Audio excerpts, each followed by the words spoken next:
pas à l'aise. Je vais essayer de vous démontrer pourquoi, selon moi, je répète encore, selon mon avis, parce qu'on est sur internet, on sait jamais, pourquoi les deux derniers films Jumanji ne sont pas des films Jumanji. Pourquoi ils devraient pas avoir le titre Jumanji dans leur titre.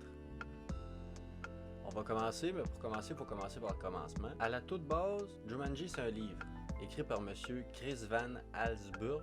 J'ai sûrement écorché son nom, mais c'est pas grave. Je vais faire un petit résumé du livre pour qu'on voit un peu c'est quoi l'univers de Jumanji. Et pour faire le résumé, j'ai évidemment pas lu le livre parce que je vais donc vous lire le résumé de monsieur Wikipédia. C'est alors qu'il tombe soudain au pied d'un arbre sur un jeu dont les règles sortent de l'ordinaire, Jumanji, où le quotidien se trouve soudain envahi par des animaux qui s'échappent du jeu pour envahir la ville. Voilà.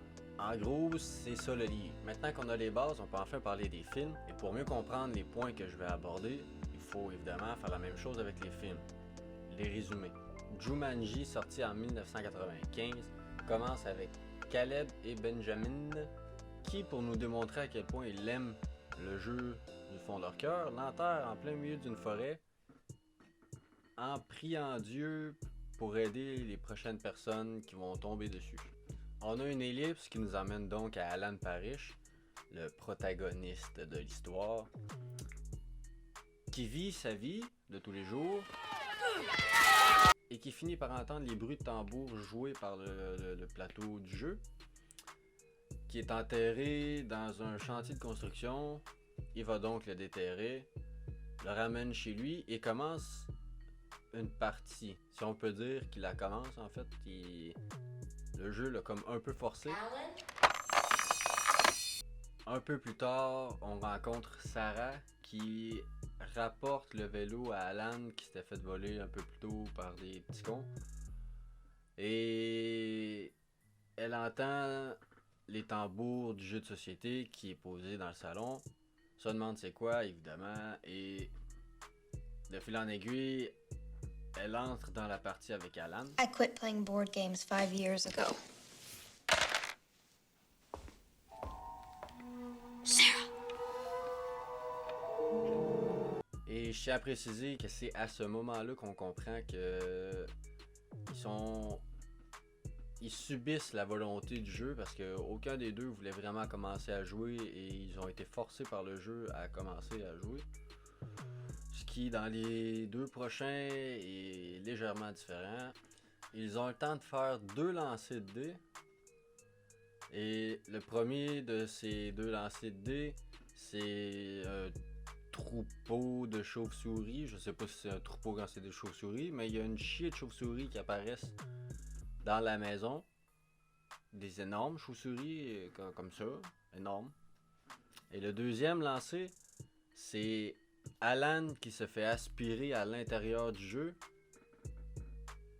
avec comme seule condition pour pouvoir en sortir, c'est que un des joueurs dans la partie fasse un 5 ou un 8, c'est ça? C'est ça, fasse un 5 ou un 8. Sans ça, il est pris dans le jeu pour l'éternité. Mais, seul petit problème, Sarah, elle vit comme un petit traumatisme.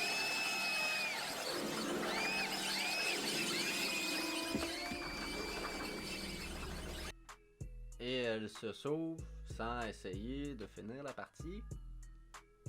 Ce qui fait qu'Alan, il reste pris à l'intérieur pendant très longtemps. Deuxième ellipse qui nous emmène à rencontrer Judy et Peter qui emménagent dans la maison à cause de la vie et finissent par découvrir le jeu de société eux aussi. De fil en aiguille, un peu comme les deux premiers, ils lancent une partie sans vraiment vouloir jouer au jeu. Par chance pour Alan, un des deux finit par brasser un 5 ou un 8 et libère Alan. Du coup, il est devenu adulte avec la grosse barbe et tout, mais il a comme grandi dans une jungle sauvage avec à peu près tout ce qui est vivant qui voulait le tuer. Les trois finissent par comprendre que pour arrêter le carnage, il faut finir la partie, Mais tous les joueurs dans la partie doivent jouer pour continuer. Quand ils finissent par découvrir que les 4 ont besoin de jouer pour finir la partie, ils décident d'aller retrouver Sarah, qui veut comme pas vraiment continuer à jouer.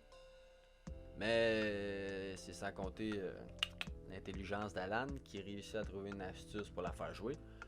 Il continue la partie, et puis pour la faire courte, en gros, il joue, il lance des dés, il invoque des affaires dans leur monde réel qui veut essayer de tuer tout ce qui bouge. Il finit par arriver au bout du jeu. Alan crie Jumanji, puis tout se fait réaspirer dans le jeu. Pouf, à peu près comme si rien ne s'était passé. On retrouve Alan et Sarah à l'époque où ils ont commencé le jeu. Vraiment comme si rien ne s'était passé. En gros, c'est ça pour le premier film. 22 ans plus tard pour nous, apparaît dans les médias un trailer pour une suite ou un reboot. On est comme pas trop sûr. Puis là, les gens qui ont travaillé sur le film, ils disent ouais, c'est un reboot, mais suite qui va inclure des clins d'œil à l'ancien. Parce que on respecte et tout et tout. Je vais le résumer et on va voir ce qu'on va voir. Ça commence, quelqu'un trouve le plateau de jeu, le veut pas, le donne à quelqu'un d'autre. Cette personne-là a fait hey, je le veux pas non plus. Fait qu'il pose à côté de son lit. Il se met à jouer à un jeu vidéo. Se couche. Et pendant la nuit, le jeu, lui, il s'est dit « Oh shit, ça fait je sais pas combien de millénaires j'existe, j'ai toujours fini par trouver quelqu'un qui se faisait prendre dans la boucle de l'enfer. Puis même s'il voulait pas, j'y forçais un peu la main. Mais là, il y a une personne qui m'a mis de côté pour jouer à un jeu vidéo, j'ai pas le choix, faut que je me change en jeu vidéo. » Fait qu'il se transforme en cassette.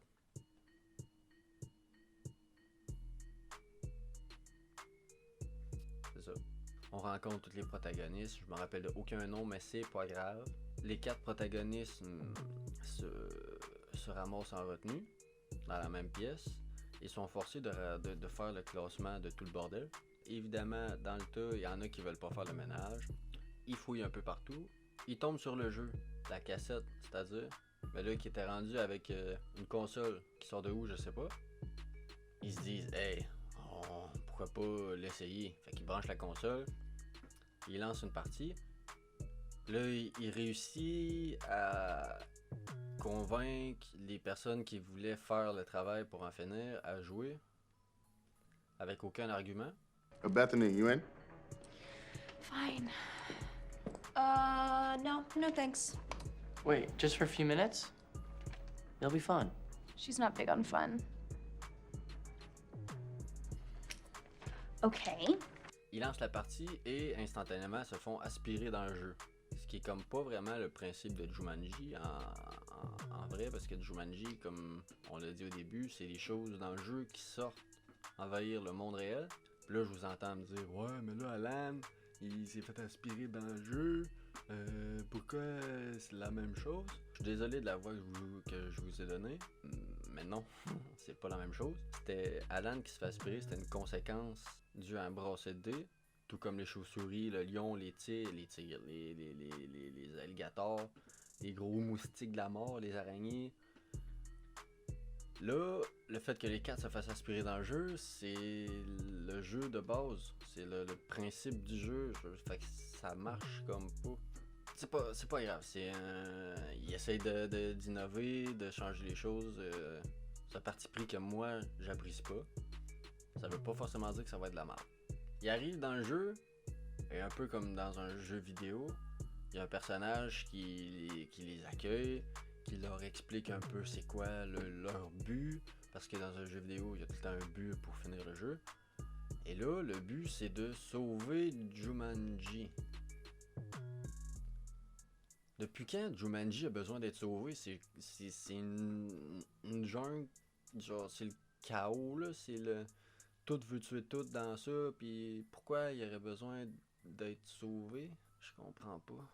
Au fur et à mesure de leur mésaventure, ça c'était beau, je suis fier de moi, ils découvrent que leur personnage, parce que oui, ils se font aspirer dans le jeu, mais ils incarnent des avatars et non leur propre personne, qui change encore tout. Parce que normalement, quand t'es dans le monde réel, t'affrontes tout ce qui te tombe d'en face avec tes propres capacités à toi. Mais là, t'es dans un jeu avec un avatar et des super pouvoirs, ce qui rend la chose beaucoup moins stressante. On va continuer parce que... bref, c'est des parties pris que moi j'aime pas, mais comme j'ai dit, ça veut pas forcément dire que ça va être mauvais. On va continuer, on va voir ce qui se passe. Ben, le problème, c'est qu'il se passe rien. Ils ont des épreuves, des niveaux qu'il faut qu'ils affrontent pour pouvoir continuer, passer au niveau suivant, et ainsi de suite, comme dans un jeu vidéo où je vous apprends rien. Mais le problème, c'est que les épreuves sont trop faciles. C'est en 2 claquements de doigts, ils réussissent à faire l'épreuve, ils passent à l'autre, c'est toujours rien. Ils se passent à l'autre, c'est toujours rien. J'arrête de résumer le film là parce qu'en gros, s'ils font une épreuve, ils le passent. Ils font une épreuve, ils le passent. Ils vont à une autre épreuve, ah, ils la passent. Ils vont à une autre épreuve, il la passe. Il attrape la gemme, il sauve Jumanji. Ok. Mais le problème, c'est que dans le premier, comme j'ai dit plus tôt, il y avait des chauves-souris géantes d'Afrique bizarres, des araignées géantes qui veulent tuer du monde, des crocodiles, un chasseur fou qui veut absolument tuer Alan, des sables mouvants dans des planchers mouvants, un gros séisme localisé autour de la maison d'Alan, des grosses plantes vivantes géantes qui veulent tuer toutes, des gros maringouins, des singes un peu maniaques dans la tête qui détruisent tout. Là, dans celui-là, on a une gang de motards, un serpent venimeux mais pas tant, une gang de motards, ah, une couple de panthères, je pense que c'est des panthères, avec un méchant de jeu vidéo, mais pas vraiment méchant parce qu'il est un peu con. J'ai peut-être sauté une ou deux affaires, mais en gros, c'est ça. Petit débalancement de challenge, je trouve. Puis en plus de ça, il y a des cinématiques. J'ai aucun problème avec ça parce que dans un jeu vidéo, il y a des cinématiques qui abordent le scénario et tout. Là, en commençant, les personnages rentrent comme dans une cinématique puis ils voient un peu ce qui va leur arriver. Ok, fine, pas de trouble. Le seul problème que j'ai, c'est pourquoi à des moments, il y a des cinématiques, mais que les personnages voient pas, mais juste nous on voit. C'est pareil comme si les personnes dans le jeu étaient vivantes. Genre le méchant, il était vraiment méchant. Il existait vraiment, pardon.